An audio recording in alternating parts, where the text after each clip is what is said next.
Hey, what's up guys, and welcome to another USACO video. Today we're going to be doing the 2018 February contest silver problem, snow boots.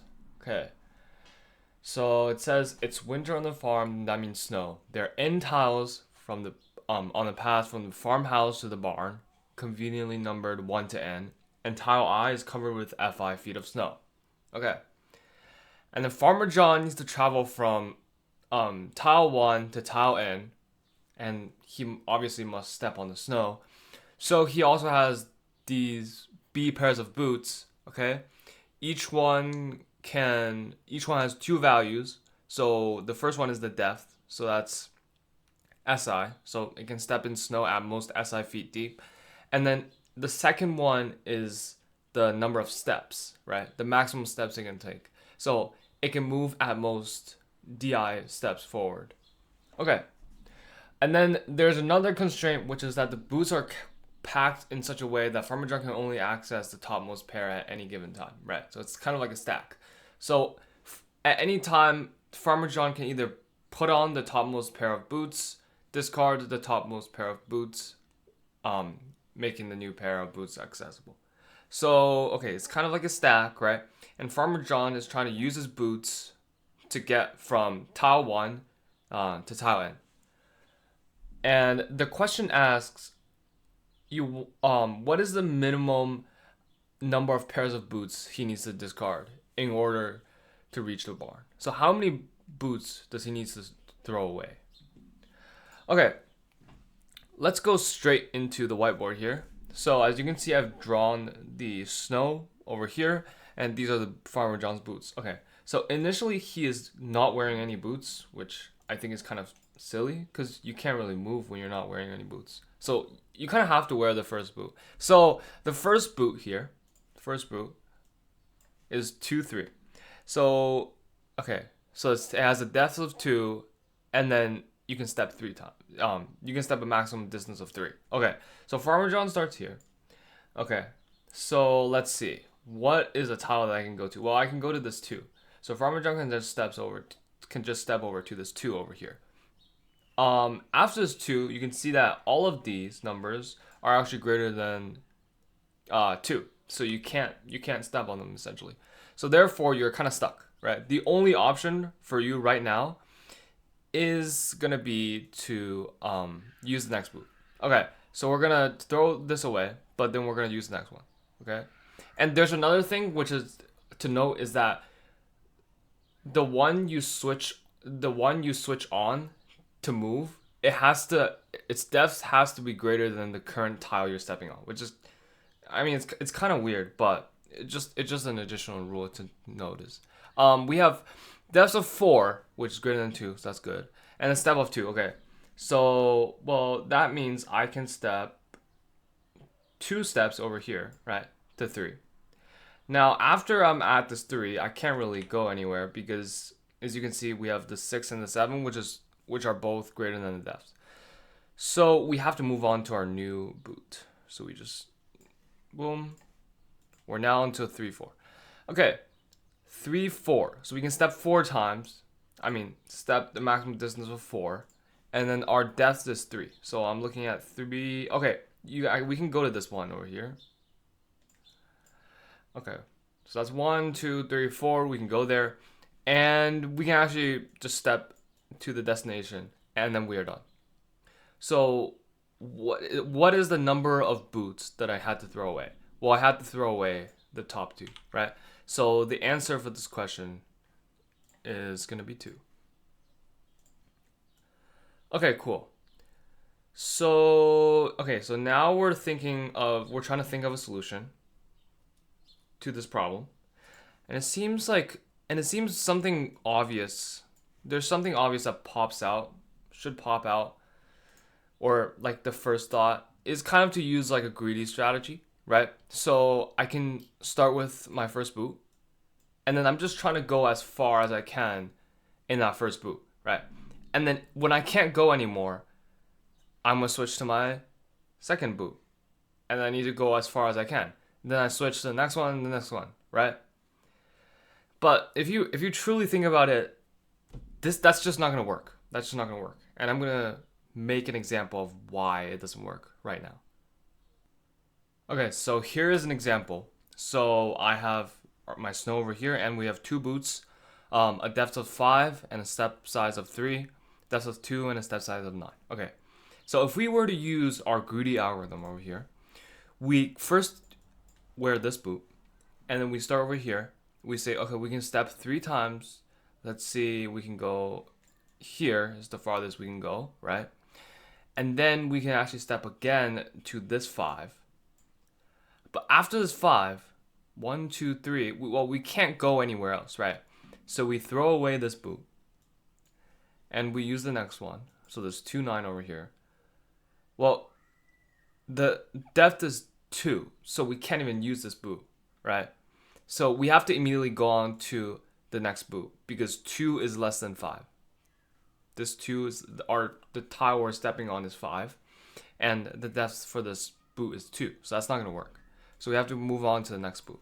Well, there are no more next boots, so we're kind of just stuck over here, okay? But there is actually a solution to this test case, and it's by discarding the first boot up front. So I know that from here I can go all the way to here with my first boot, but I don't want to. I just want to go to this 2. Or I can even stay if I wanted to, right? So if I stay here, I can actually use the second boot over here to go 1, 2, and I'll land right here. And then I can go from 2 all the way to the end. So by discarding this up front, we can actually go further. So that is why the greedy algorithm does not work. And so we have to think of something else. Okay, we have to think of something else for this problem.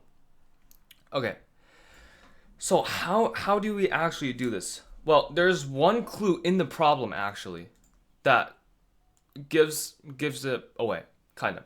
So you can see that our N and B, it's in the range of 250. Now, 250 is interesting because normally our ranges are like 10 to the power 5, right? So why is it 250? Well, if you get out a calculator and you were to do 250 times 250, you would get 62,000, which can obviously fit in the runtime. But if you multiply by another 250, you get 15 million, which can also fit in the runtime. So we're actually allowed to do an n cubed solution, okay? We're actually allowed to do that. We don't really care how much the snow is because that's just a comparison. We only care about the n and the b. So we can actually do an n cubed solution. So how do we make an n cubed solution here? Well, I like to use something called dynamic programming. Let me write it down. So I know that for Silver, there are not many dynamic programming problems out there, but dynamic programming is really, really useful for anything after Silver. So Gold, it has a lot of dynamic programming in there. And also if you went to like other platforms like LeetCode, like Codeforces, there's gonna be a lot of these questions, and you're eventually gonna have to learn them. So I think it's great that we can use dynamic programming to easily solve this question. I know there are obviously many other solutions out there which use like depth first search, but I prefer to use dynamic programming for this problem. Okay, so how does it work? So how does dynamic programming work? Okay, so dynamic programming, we care about the states, right? What are the possible states that we can be in for all of this problem? What are the possible states? Well, position is a state, right? So we can be here, we can be here, right? That's different, right? So the position is a state, but what is another state? It's the boots, right? It's how many boots we are. It's what boot we are at right now. So if we make a 2D array if we make kind of like this, like a 2D array, like that, boom, boom, boom, boom, boom, boom, like this. I know there are many other rows, but let's say this was the, sorry, wait, let me think. Okay, let's say this was the position we were in, and this is the boots. So we can see like boot number 1, boot number 2, boot number 3, boot number 4, 5, and the position 1, 2, 3, 4, 5, 6. So this kind of keeps track of everything, right? This 2D array represents every single state that we can have in this game, right? The position's gonna go on, right? The boots might be go on, but you get the point. So what do we store in these kind of in every cell, right? We're gonna store like a check or an X. That's it. So true or false. So what does a true mean? A true means that I can be in this position and wearing the boots, wearing this boot, right? A false means that I can't be in this position wearing this boot. It's impossible for me to get there. Okay, that's all we need to store. That's all we need to store. And we can do this because it's only 250, right? So 250 times 250, like 16,000. We can do that, right? So, and what it does is that it tracks every possible state. Okay, that's great. So how do we actually figure out the problem? Well, in dynamic programming, we start small and then we keep going to compute the further states. So let's just look at, we're gonna ignore this 5 because we only have 4 boots. Okay, let's just look at the boot number 1 and we are at position number 1. Can we be in that position? Well, yes, we can, right? Because we start with boot number 1 in this position. Okay, so can we be, and then if you ask yourself, can I be in this position wearing boot number 2? Well, yeah, we can just discard the boot number 1, right? So we're gonna say yes. And then these are all yes, right? Because we can start with any boot that we want. Okay, so now for position 2, okay, here. Now it's asking here. Can we be at position 2 wearing boot 1? Think about that. Yes, we can, because that's literally part of the solution of this sample case. So yes, we can. Can we be here wearing boot number 2? Yes, we can, right? Because we can just discard the first one. After we get there with the first one, we can just discard the first one. And yes, we can step on there because look, the depth is 4 and then the depth here is 2. So 4 is greater than 2. Yes, we can. Can we be here with boot number 3? Yes and yes, because all of their depth is greater. So we can just, after we get there, we can just switch to that boot. Okay, that makes sense. Now we go to the next one, the 08. Okay, this one's going to be more interesting. So can we be here? Can we ever be here with boot number 1? Well, we can't, right? Because the depth is less than this, so it's false. Can we be here with this? No, because 8 is just way too big. So we're gonna say false for all of them. Now we move on to the next one, and then we're like, okay, for this position, position 4, can we be there with boot number 1? Well, if you think about it, no, we can't. Obviously, we can't because the 2 is less than the 3, so no. False. Can we be there with boot number 2? Well, yeah. Why? Because we can be here. We can be here with what? With boot number 2, right? So if we were here with boot number 2, we can step here because the step size is 2. And also, the depth 4 is greater than both. So, yes, we can. Okay, can we be at this position, position 4, with boot number 3? So, this one. Can we be there? Well, we can, right? Because look at 2. We can be here doing 2, right? We can have boot number 3 over here, so we can just step over here. So, yes. Can we be here with the last one? That's interesting. And the answer for that is yes, right? Because if we're here with boot number 3, we can just throw away boot number 3 and then we're going to have boot number 4, right? Boot number 4 at this position. But can it like jump over there? No, it can't, right? But it can if you discard a boot. If you get there already and then you discard a boot. So that's going to be true. In fact, we can keep going like this for each position, just reasoning it out, okay? And then by the time we're done, we would have here the destination. So this is the nth row, and it's just gonna represent the destination, right? And we're gonna get something like true, false, false, true, or something. Okay. In fact, it's actually gonna be false, false, true, true, I think. But the thing is that you cycle through here, and then you're like, okay, what's the first true I have? Well, this is the first true I have, and that's boot number 3.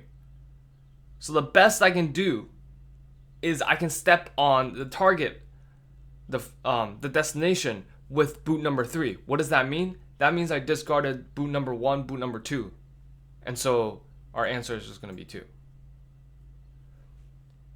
Okay, so I know that was kind of vague, but I think you should think a little bit more about how to transition to the state from the previous state, right? What are the ways we can transition? So we kind of did that on our own. We didn't really come up with like an algorithm for that. We kind of just like thought about it in our own minds. But right now, let's try to formalize that a little bit more. So how do we jump from one state to another? What are the possibilities? Well, I think there are 2 possibilities. The first possibility, we discard previous boot. Okay. What does that mean? Well, say I'm over here. Say this one. Position 4 with boot 4. So if we knew that we can move to position 4 with boot 3 on, we can just get there and then discard that boot. So we're going to have boot 4, right? So discard previous boot. That's one. What's the next one that we can have? Well, we can jump there from another position. So when I'm here, I was looking here, right? So I was looking here. This is the first condition, is discarding. We can move. We can discard a bunch of boots and then we get to 4. But what if we don't want to be already at 4? What if we were to jump to 4? Well, we look at these, right? We look at these. We're like, okay, so look, I can be at position 2 with boot 4. Okay, can I jump from position 2 with boot 4 to position 4? If that's yes, our answer is yes. Okay, if that's no, we have to keep trying, right? Can I jump from 1? Well, obviously not, probably, because it's like longer distance. So this is like jumping from previous position. So these are the 2 possibilities of getting to this position at boot B, right? So we can either go back in position or we can go back in boots. Those are the 2 options. And that's it. And the code is actually really, really simple. It's not very, very simple, but it's really, really short, right? So we start over here. We say, we get the snow, we get the boots, really, really standard stuff. Okay, now here's our DP table. So that's this thing that I drew over here. The DP represents this double array here.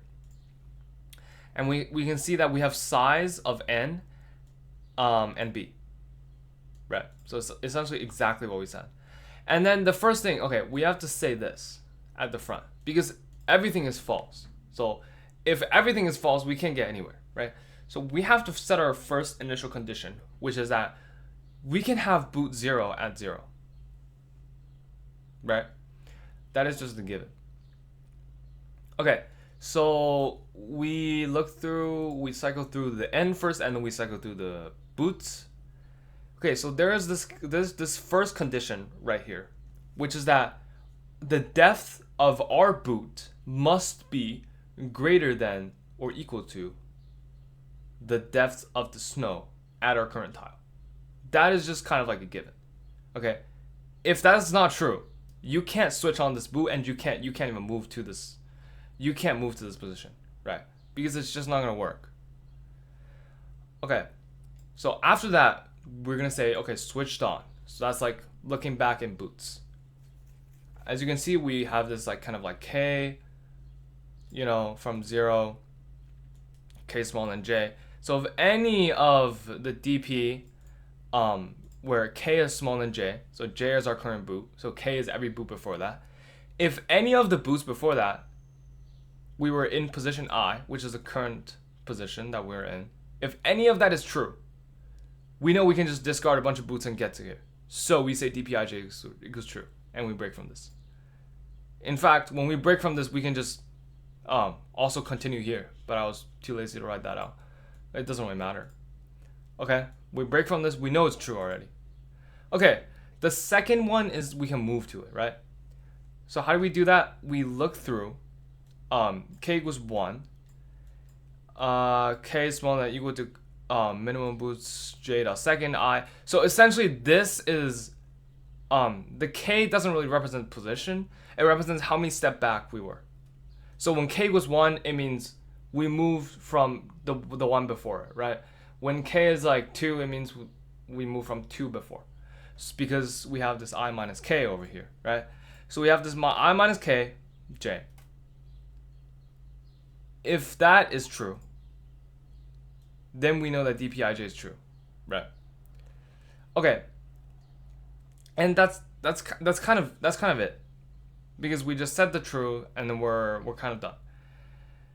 So, oh yeah, one more thing to notice is that the minimum, we see this kind of part with the minimum of boots J dot second. That just means the maximum distance beforehand that I can move is the step size of the boot, essentially. And the minimum of this and I, essentially, I just don't want it to go to negatives, right? Because if we set the minimum of this and I, then if this was greater than I, we can just choose I, because if it moves behind the 0th, like, we can just choose as the 0th. So we will have I minus I, which is 0, which won't go out of range. But that's it. And the last thing that we need to do is cycle through all the boots, and we look at the last position, in my case is n minus 1, J. We check if any of those are true.